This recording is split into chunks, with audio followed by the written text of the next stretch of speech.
Placing decimals on a number line.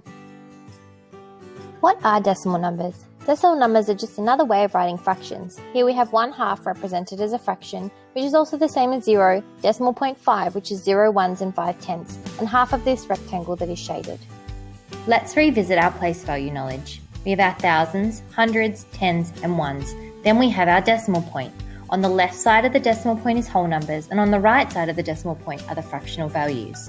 Then we have tenths, hundredths, and thousands. Here we have 2 and 89 hundredths, 2 in the ones column, decimal point, 8 tenths, and 9 hundredths. Below, we have 6 and 7 tenths, 6 in the ones column, decimal point, and 7 tenths. We use benchmarking to create reference points to help us place our decimal points on our number line.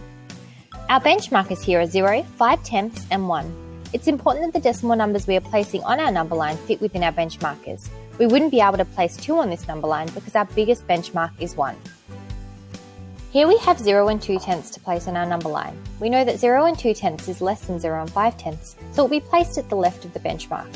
If you feel comfortable estimating at this point, then you can place your number, but to get a closer, more accurate placing, we can add some of our own benchmarkers. On a number line between 0 and 1, there are 10 equal spaces that are 1 tenth each.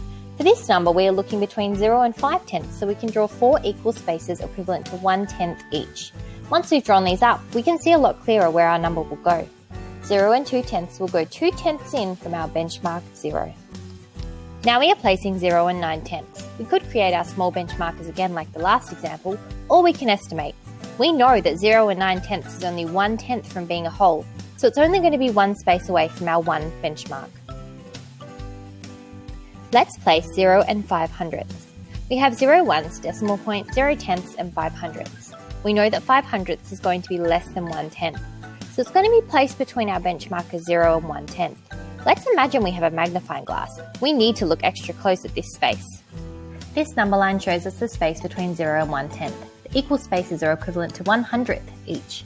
Sometimes breaking down our number line even further like this gives us a clearer visual to help us understand our decimal place. Here we can see that 0 and 5 hundredths is right in the middle of this number line. Now quick, let's zoom out onto the number line we began with. We zoomed in on 0 and 0 and 1 tenth. We found that 0 and 5 hundredths was half of 1 tenth. Therefore, on our number line we place our decimal marker as close to halfway as we can.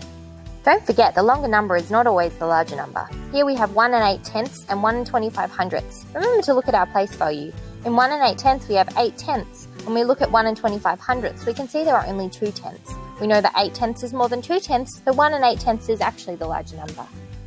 Remember, always use your place value knowledge to help you understand your decimal number's value. Use the benchmarkers on your number line as guidance to work out where your number goes. Happy number placing!